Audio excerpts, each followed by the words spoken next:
गृह मंत्री के इस बयान से आने वाली दिशा साफ नजर आ रही है। गृह मंत्री अमित शाह ने सीधे सीधे कहा है कि आज वन नेशन वन इलेक्शन पर रिपोर्ट सौंपी गई है और ये एक ऐतिहासिक दिन है।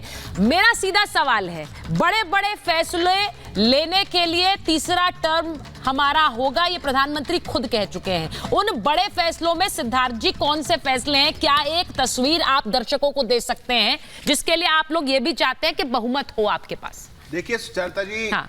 हमने तो जो वादा किया सब कुछ पहले ही पूरा करते जा रहे हैं। हम दिखाते जा रहे हैं देश की जनता को कि हमारी जिस चीज को लेकर के कमिटमेंट है उसको निश्चित रूप से हम पूरा करेंगे। इसमें से कोई भी छुपी हुई बात नहीं है, इसमें से कोई भी ऐसी बात नहीं है जिसका वादा हमने पहले ना किया हो, जिसकी बात हमने ना कही हो। वो जैसे ही बोलेंगे आप उन्हें काउंटर करने लगते हैं। अच्छा संजय जी, अच्छा एक मिनट बात तो बोलने, अरे 4 वाक्य तो बोलने दीजिए, उसके बाद काउंटर करिए ना। आप तो बोल वादा नहीं किया था, आपने जो वादा किया था उसका उल्टा देश की जनता को आपने दिया। This is not right Sanjay ji. माना सीए के रूल्स आ गए हैं, पर आप स्टूडियो को शाहीनबाग मत बनाइए, मैं आपसे आग्रह कर रहा हूं, थोड़ा सा छोड़िए। यही है, रिक्वेस्ट कर रहा हूं आपसे, आप बोलने नहीं दे रहे, बिल्कुल विपक्ष हाईजैक करेंगे। अरे खत्म करना, बोलने आप मुझे नहीं दे रहे, खत्म आप कर रहे हैं। अपने से कह दे कि बिल्कुल ये विरोधियों को खत्म करने का एक षड्यंत्र है। मैं चाहता हूं कि मेरा दिल खुश हो जाए, बीपी बढ़ जाएगा। सुन लीजिए, आपका दिल खुश करने के लिए कुछ भी थोड़ी बोलेंगे, सुन लीजिए। बीजेपी का षड्यंत्र है, नहीं आप करो विरोधियों को, मतलब पाकिस्तानी कह दो, अफगानिस्तानी कह दो, ये गलत है। अच्छा, विरोधियों को खत्म कैसे किया जाता है? मैं एक चीज समझ, बार बार ये कहते हैं मोदी आ जाएंगे फिर चुनाव नहीं होंगे। प्रेम कुमार जी आप बार बार ये बोलते हैं विरोधियों को, ये जो संजय मिश्रा जी कह रहे हैं विरोधी खत्म कर देंगे, चुनाव नहीं होने देंगे, नरेंद्र मोदी ये सुनिश्चित कर लेंगे कि वही प्रधानमंत्री बन रहे हैं। ये क्या जनता की सहमति के बिना हो रहा है? मेरा बार बार सवाल ये है, आप चुनाव में जाते हैं, वोट करते हैं, तब सरकारें बनती हैं, बहुमत के साथ बनती हैं, फिर आप दोष बार बार इन पर क्यों मढ़ रहे हैं? देखिए, हम अपना फोकस इसी विषय पर रखते हैं, हाँ। एक देश और एक चुनाव पर। हमारे देश नहीं सवाल का जवाब तो दीजिए। सुनिए, हमारे देश की जो तासीर है उसके मुताबिक राज्यसभा का चुनाव हर 2 साल पर होता है और ये राज्यसभा को भी खत्म कर देंगे। दूसरा एक हिपोथेटिकल क्वेश्चन कर सकते हैं, कैसे मैं टॉलरेट कर लूं ना? राज्यकिसभा का चुनाव खत्म कर देंगे, सुनिए ना, वन नेशन वन इलेक्शन का क्या मतलब? चुनाव कौन सा भैया? राज्यसभा में कौन वोट करते हैं? अब बात किसी राज्य में किशोर जी को लीजिए, बोलने दीजिए, नहीं बोलने दीजिएगा। 150। अच्छा ठीक है, एक एक करके जल्दी से बोलिए। प्रेम जी आप बोलिए, उसके बाद बोलिए। हाँ ठीक है, बोलिए। फिर मैं अश्विनी जी के पास जाऊंगी, अश्विनी जी और किशोर जी। हाँ, हिपोथेटिकल है कि 5 साल पर चलिए एक बार चुनाव होगा। कोई ऐसी घड़ी आ जाती है जबकि उस चुनाव करना मुमकिन नहीं रह जाता है, मान लीजिए विदेशी आक्रमण हो, प्राकृतिक आपदा हो, कुछ ऐसी, तो देश का अनइलेक्टेड फेज में रहेगा क्या? ये सबसे बड़ा सवाल है। ये सही कह रही थी भारती जी, कह रही थी वो एंटायर पॉलिटिकल साइंस के थ्योरी से निकला है क्या, वन नेशन वन इलेक्शन। मैं सहमत हूं भारती जी की बात। कमाल हो जाएगा। अरे भैया, इमरजेंसी सिचुएशन हुई तो उसको अलग डील करा जाएगा। निश्चित रूप से इमरजेंसी आज हो जाए और लोकसभा के चुनाव सामने तो अनइलेक्टेड रहेगा क्या देश? अरे बढ़ाने पड़ेंगे तो बढ़ता है। अच्छा मैं एक बार अश्विनी जी के पास जा रही हूँ। अगर राज्य में किसी में रह जाएगा तो रिपोर्ट में लिखा है मैं एक बार समय के लिए चुनाव करवाए किशोर जी आ रही हूँ। अश्विनी जी जरा ये बताइए, किशोर जी आ रही हूँ, एक बार किशोर जी और अश्विनी जी को स्क्रीन पर रखिए। किशोर जी पहले, अश्विनी जी फिर आपके पास। अश्विनी जी जरा ये बता दीजिए, क्योंकि इसमें ये भी है कि आप ये फैसले ऐसे नहीं लिए जा सकते हैं।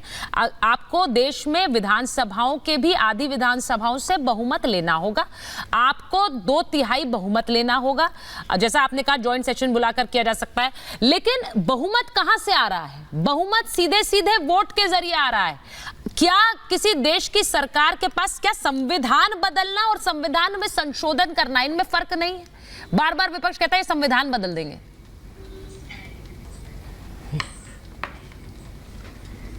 देखिए, संविधान में जो संशोधन किया जाता है उसको संविधान बदलना ही कहते हैं। हाँ, संविधान खत्म करना अलग बात है। तो विपक्ष अगर आरोप लगा रहा है तो ढंग से शब्द यूज करे, या तो कहे भैया संविधान खत्म हो जाएगा।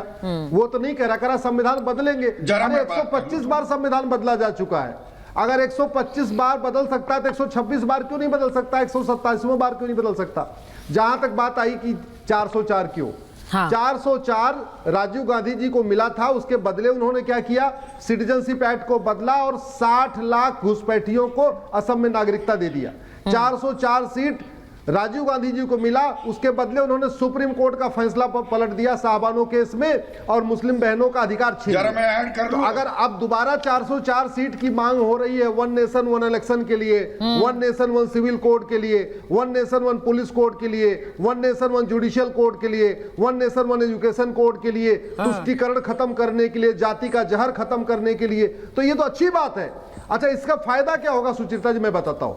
देखिए, जैसे जैसे इलेक्शन होता है, हर साल 5-6 विधानसभा का इलेक्शन होता है, ठीक है, टाइम बर्बाद होता है, पैसा बर्बाद होता है, मैन पावर बर्बाद होता है, सारे टीचर्स की ड्यूटी लगी रहती है, ज्यादातर इलेक्शन स्कूलों में होता है, स्कूल बंद कर दिया जाता है। और सबसे बड़ी बात, दल बदल की घटना हमेशा इलेक्शन के टाइम पे ही होती है।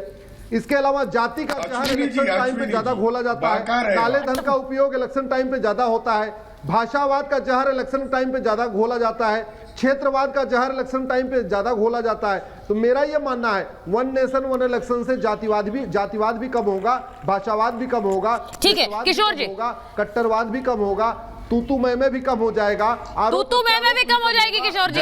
बड़ी बात, जरा बोलने देखिए कितनी अच्छी बात है, तू मैं ही नहीं होगी, क्योंकि जो मुद्दे हैं बहस के, अश्विनी जी कह रहे हैं वो खत्म हो जाएंगे, फोकस काम पर रहेगा, वही तो चाह रहे हैं सब लोग। नहीं, भारत ऐसा देश है जहां वेदों ने ही कहा है कि यहाँ पर विवाद से ही सब मसले साफ होते हैं। तो आज रिपोर्ट आई है, राज्यसभा लोकसभा में डिस्कस होगा, विधानसभाओं में डिस्कस होगा और प्रजातांत्रिक तरीके से उसमें फेर पार होगा। लेकिन सिद्धार्थ जी, एक बात मैं बताने जा रहा हूँ। हाँ, सिद्धार्थ जी को रखिए। सुनाइए सर, सुनाइए। 370 पार वाली बात जो कर रहे हो और 400 का सपना देख रहे हो, तो 200 भी बड़े मुश्किल से एनडीए के आने के दिन आ चुके हैं। उद्धव जी अभी यवतमाल आए थे, लाखों लोगों की भीड़ थी। उधर तेजस्वी यादव के इसमें भीड़ है, राहुल गांधी के सभाओं में लाखों हैं सर, देखने चाहिए। आपके सपनों का स्वागत रह जाएंगे, नहीं देखेंगे तो उम्मीद कैसे बनेगी। सिद्धार्थ जी, आपका दिल टूटना नहीं चाहता मैं, पर वास्तविकता ऐसी है, मोदी जी के खिलाफ बहुत देश में आंधी चल रही है। आप ये मतलब आप कह रहे हैं आंधी चल रही है, तो इस बार विपक्ष का 400 पार है, इस बार विपक्ष का 400 पार है, उस आंधी में विपक्ष 400 पार ला रहा है। मैं ये कह रहे हैं क्या 10 सेकंड के किशोर जी?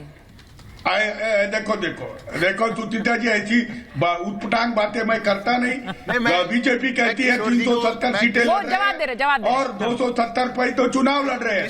किशोर जी, 270 पे चुनाव लड़के 370 पार होने को जा रहे हैं। हम सरकार में आ रहे हैं, इतना मैंने बोला। और राहुल गांधी प्राइम मिनिस्टर बनने जा रहे हैं। अरे राहुल गांधी प्राइम मिनिस्टर बनने जा रहे हैं। किशोर जी, अब आज से नहीं है, बहुत दिन से ये बात कर रहे हैं, राहुल गांधी को पीएम बना करेंगे। हाँ, बात देता हूं, क्योंकि आप इस इंडी गठबंधन के बहुत कम उन नेताओं में से हैं जो ये कह रहे हैं कि भाजपा 200 से भी कम जाएगी। अमूमन लोग तो कह रहे हैं नहीं 300 आएगी इस बार, 370 नहीं। मतलब सरकार तो आएगी, फुल मेजोरिटी की भी आएगी। अब तो कांग्रेस के विपक्ष के लोग कहने लग गए। आपने फिर भी कहा, मैं आपकी हिम्मत की दाद देता हूं, पर वास्तव में इस आंधी में क्या होने वाला है और आप कहां उड़ के जाएंगे, उसकी वास्तविकता आप देखें।